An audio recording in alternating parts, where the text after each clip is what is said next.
Quelqu'un m'avait dit un jour que l'entrepreneuriat, c'est pas pour les enfants. Et je crois que c'est vrai. Vous savez, j'ai une amie que j'ai observée depuis un moment. Et ce que j'ai retenu de l'expérience de cette amie m'a permis de voir l'entrepreneuriat différemment. Dans cette vidéo, je vais vous expliquer pourquoi tout le monde ne peut pas entreprendre. Je vais vous expliquer pourquoi tout le monde n'est pas fait pour être businesswoman, businessman ou alors pour créer les entreprises. Bonjour à tous, pour ceux qui ne me connaissent pas, je suis Marthe Karine, je suis entrepreneur dans le secteur du e-commerce, je suis entrepreneur, conférencière, investisseur, en tout cas tous les titres que vous pouvez imaginer. Alors aujourd'hui, je vais vous parler d'un sujet qui va aider beaucoup à pouvoir prendre des bonnes décisions. Vous savez, j'ai une amie qui a ouvert une boutique à un moment donné. Au début, sa boutique allait bien parce que c'était nouveau, elle avait appliqué certaines stratégies là pour le marketing. Mais à un moment donné, l'argent ne rentrait plus dans la boutique comme d'habitude. Les employés se plaignaient de plus en plus qu'ils n'avaient pas de salaire. Et lorsqu'on demandait pourquoi est-ce que tu ne payes pas les salaires à tes employés, elle disait qu'elle n'a pas l'argent. Cependant, j'avais remarqué qu'à chaque fois quand je l'appelais le matin, elle parlait toujours étant comme une personne qui est couchée, quoi. Et des fois, je lui ai posé la question de savoir, tu es déjà au travail? Elle me dit non. Tu es où? Oh, je suis à la maison, il vient me réveiller, je viens de me réveiller. Ok. Bon, j'ai noté ça 2-3 fois. Et un jour dans les conversations, elle me dit, oh, je suis malade, je peux pas aller travailler aujourd'hui. Un autre jour, elle me dit qu'on l'a invitée à un anniversaire, donc elle a voyagé pour aller à l'anniversaire, alors qu'on est en semaine. Un autre jour, elle me dit que voilà, elle est à un funérail et tout ça. Donc, quand j'ai vu le rythme de vie, j'ai vu un peu ce qu'elle fait. Et plus tard, lorsque j'ai appris qu'elle avait finalement fermé sa boutique, j'attendais cela. Je savais que ça allait finir par là. Je savais que ça allait finir par là. Et j'ai compris que pour réussir dans les affaires, il ne suffit pas seulement de trouver le bon produit qui marche bien. Il ne suffit pas seulement de trouver la bonne activité qui marche bien. Il y a plus que ça. Il y a plus que ça. Tout le monde ne peut pas être entrepreneur. Vous voyez, cette amie, c'est une très bonne personne. C'est une personne qui veut réussir. Mais c'est une personne qui n'est pas ferme. C'est une personne qui n'est pas disciplinée. C'est une personne qui ne sait pas dire non. C'est une personne qui ne sait pas faire la part des choses lorsqu'il s'agit de l'argent. Et c'est la raison pour laquelle elle fait la même chose dans ses affaires et finalement elle se retrouve en train de fermer son business. Chemin faisant, quand elle a fait ça, à un moment donné, elle se retrouve sans argent et tout. Je lui dis, bon, tu vas alors faire comment? Va travailler quelque part. Quand elle va travailler quelque part, arrivée dans son nouveau lieu de travail, elle est toujours celle qui demande les permissions. Elle est toujours celle qui se plaint le plus. Elle est toujours celle qui critique. Je lui dis, ma chérie. Donc même là-bas, ça ne va pas. Elle dit non, vraiment et tout. Elle a toujours des raisons. Et j'ai compris que, en fait, il y a ce genre de personnes, il y a des gens qui existent comme ça. Et vous qui êtes dans les affaires, ou bien que vous voulez vous lancer dans les affaires, je vais vous faire comprendre que l'être humain a sa nature. Mais ce qui est intéressant, c'est que tu peux changer quand tu as un objectif grand que tu veux atteindre. Ce qui est intéressant, c'est que tu peux te conformer pour effectivement réussir. Les gens qui se lancent dans les affaires, ce sont les sacrifiés.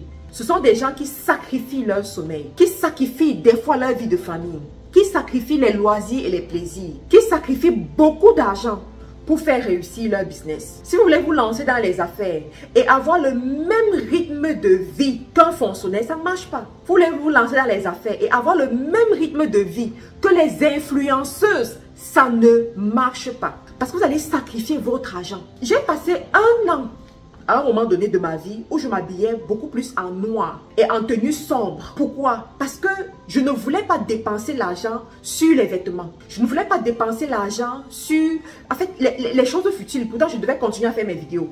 Je devais continuer à travailler. J'ai choisi le sombre. Pourquoi? Parce qu'un jour, Franck Nicolas, qui est un très grand coach, très suivi ici au Canada et en France, il avait dit, il a choisi de s'habiller en noir parce qu'il ne veut pas dépenser l'argent dans les vêtements. Et ça a été une révélation pour moi.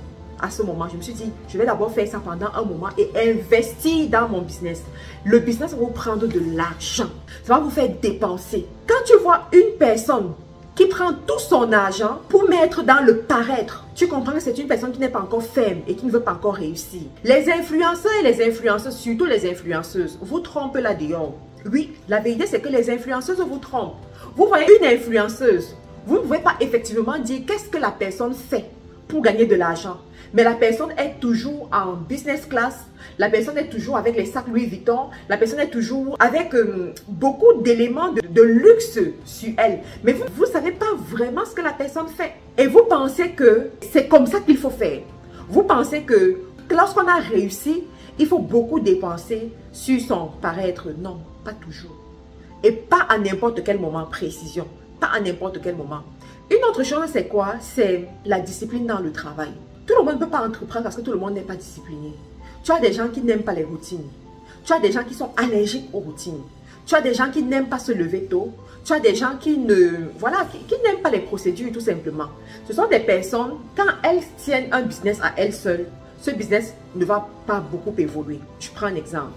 Supposons que tu es une personne, tu n'aimes pas les procédures, tu n'aimes pas la routine et tu te lances dans une affaire qui demande la routine, qui demande les procédures. Tu vas te rendre compte que ton chiffre d'affaires n'évolue pas beaucoup. Tu es dans les affaires, tu as les clients, mais ton chiffre d'affaires n'évolue pas beaucoup. Tu plafonnes régulièrement. Très souvent, tu te retrouves même à découvert. Tu sais pourquoi? Tout simplement parce que tu es allergique aux routines. Tu es allergique aux procédures.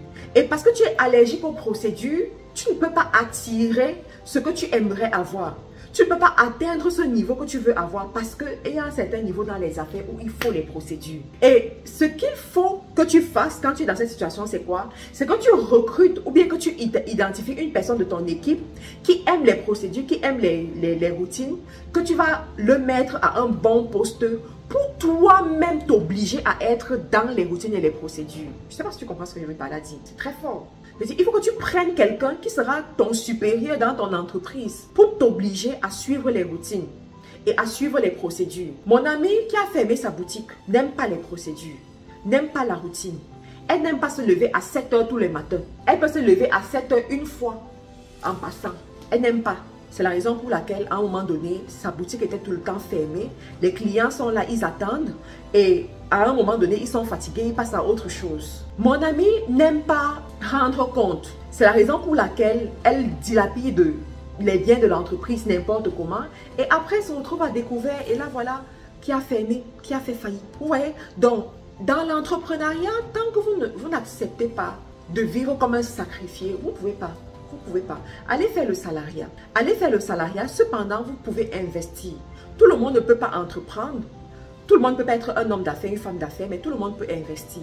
Choisissez un secteur où vous allez mettre votre argent, qui ne vous demande pas de vous lever tous les matins, de travailler. Voilà, vous mettez votre argent et puis vous passez à autre chose. Vous faites l'entrepreneuriat ou vous vous occupez de vos bébés. That's it.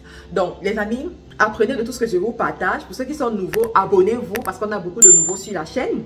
Abonnez-vous, vous êtes les bienvenus ici. Laissez-moi un commentaire aussi pour me dire si vous avez rencontré ce genre de situation chez vous-même ou bien chez une tierce personne et comment vous avez fait pour pouvoir changer et avoir effectivement la carrure d'un bon entrepreneur. Au revoir. Pour un séjour calme et agréable à Abidjan et à Douala, choisissez MC Home, votre nouvelle agence immobilière. Nous mettons à votre disposition des appartements meublés ultra modernes au bord des routes principales. Bénéficiez d'un cadre sécurisé, entièrement équipé avec une couverture Internet haut débit pour un séjour inoubliable. Réservation au Cameroun, plus 237 676 05 17 87. En Côte d'Ivoire, plus 225 07 88 75 24 07. MC Home. Faites comme chez vous.